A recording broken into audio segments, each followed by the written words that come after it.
welcome to another episode of Accessibility.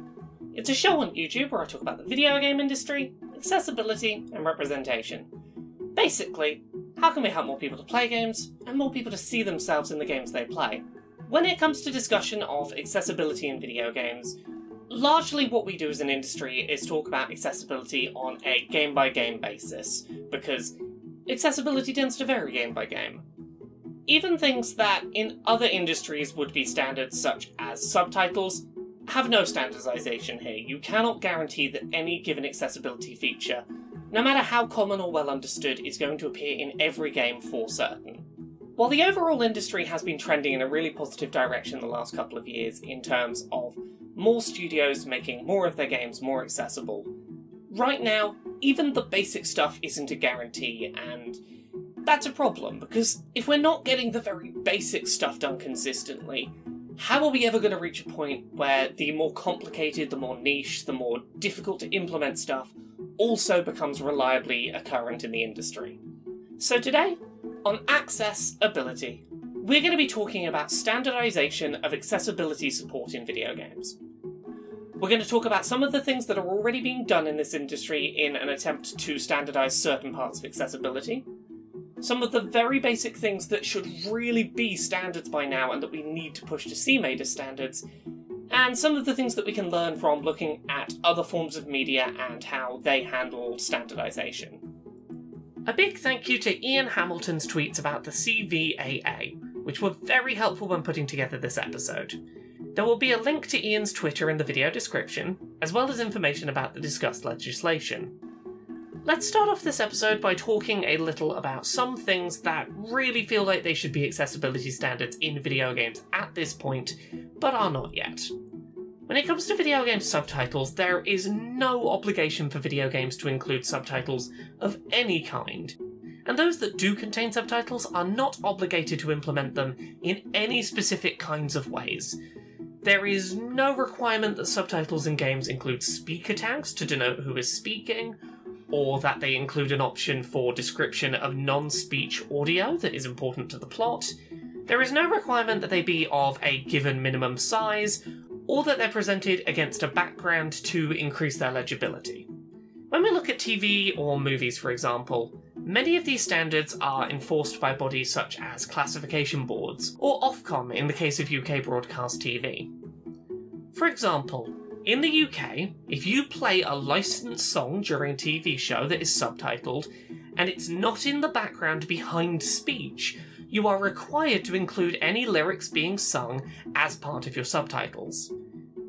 If we compare that to the recently released Life is Strange True Colours as a video game example, at times where the main character of that game was singing covers of licensed songs, the subtitles simply did not reflect the lyrics being sung. Beyond that, colourblind support feels like it's something that we really should look into enforcing as a standard. Colourblind support is really easy to work on if you think about it during your development process. The colours that cause common issues are well known at this point.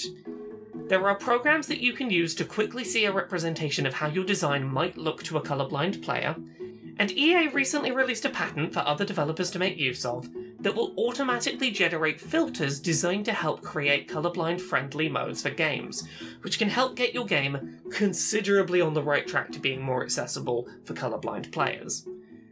Remappable controls should, wherever possible, be a standard, and dyslexia-friendly font additions are relatively easy to implement, and, as such, should really be something we look at standardising. There are a whole bunch of other accessibility support options that I would love to see become standards eventually, but for now, let's focus on these as a starting selection due to their ubiquity. They're simple, relatively easy to implement, and standards that we already sort of understand how to do correctly. When it comes to video game accessibility standardization, one commonly held up argument against standardization is impact on smaller developers. While it's reasonable to require multi-million-dollar corporations to put time and money into accessibility, some accessibility support options may be prohibitively expensive for smaller scale projects to implement, some have argued. We do actually have a few real-world examples of how this can be avoided as an issue when implementing accessibility standardization, as some attempts at this kind of thing have been done in the past.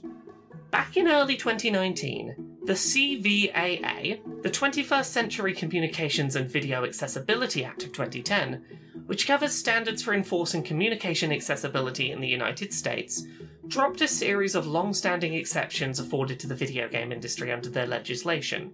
Basically, video games released in the US after January 1st, 2019 that featured their own internal chat systems became obligated to make a reasonable effort to make those systems accessible to disabled players with a wide range of conditions.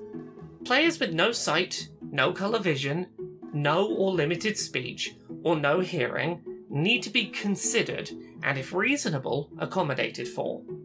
It has to be considered early on in development and with some form of design or testing involvement by disabled users. In the case of this legislation, the protection for smaller developers is the wording of reasonable effort as a standard, meaning that if you can demonstrate that you looked into doing it, but it was out of budget or not technically feasible to complete, that's okay. Additionally, most small games on small budgets do not have their own dedicated chat systems in the first place, so for a lot of small developers this isn't going to apply to them anyway. An alternative standard used sometimes in the US worth considering is having standardization requirements come into effect if your company has over a certain level of profit or a certain number of staff employed. This way of handling standards ensures that those companies large enough to invest in accessibility are pressured to do so, while not enforcing those same requirements on, let's say, a solo developer working on a shoestring budget, making a weird experimental Twine text adventure, for example. Also, as a side note, EA's recent release of their patent on the Apex Legends ping system goes a long way to helping other developers who want to make their games accessible under the CVAA to do so. It allows for non-verbal communication with other players, where non-verbal context messages are delivered as both audio and on-screen text to other players. Any developer can use that tech, and as such that's something that ideally should be a standard too going forward. While all the accessibility standards I've suggested in this video will take time and effort and money to implement if made standards, that is something that should be considered a cost factored into what games cost to make. You don't get to make a real-world building and not consider accessibility for disabled visitors because installing a lift or ramp would take time or money or reduce profit.